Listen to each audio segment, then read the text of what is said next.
chama hamyano silai sidi Bukha ketal klainano wanshop sidi Toma chama hamyano silai sidi Zishu tamono na Zishu tamo fere Bono se Kaison sidi Zishu tamono na Zishu tamo fere Bono se Kaison sidi Sisa sidi Basa sidi Sisa sidi Basa sidi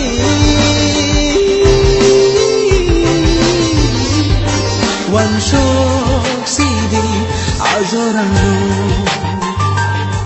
Shaiman sidi Azorano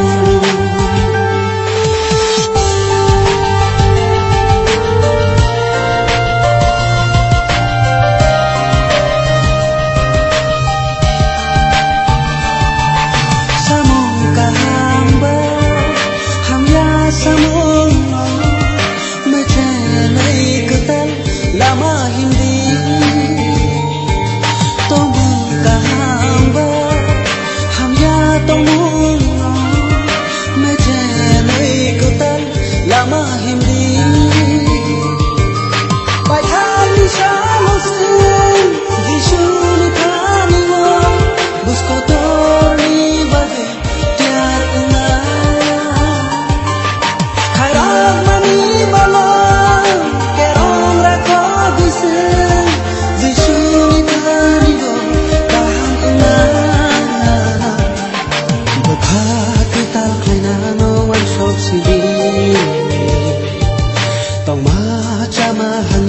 silai sidi Bukha ketal klainano wanshok sidi Tong ma chama hangyano silai sidi Zishu tamono na Zishu tamo fere Bono se Kaison sidi Zishu tamono na Zishu tamo fere Bono se Kaison sidi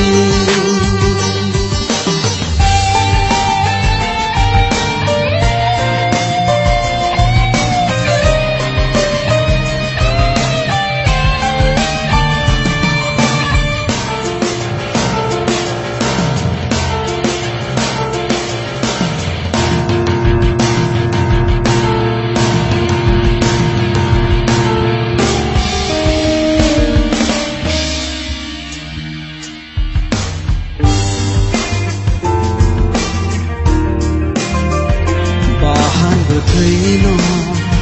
kotor khayawe phola bose kotor khaya sansar ni thaniya phola ni bishite Zishu baise kaham hinjana sisa sidi basa sidi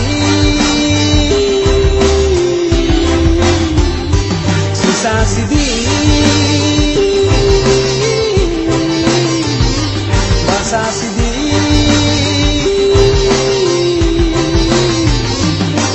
Wanshok sidi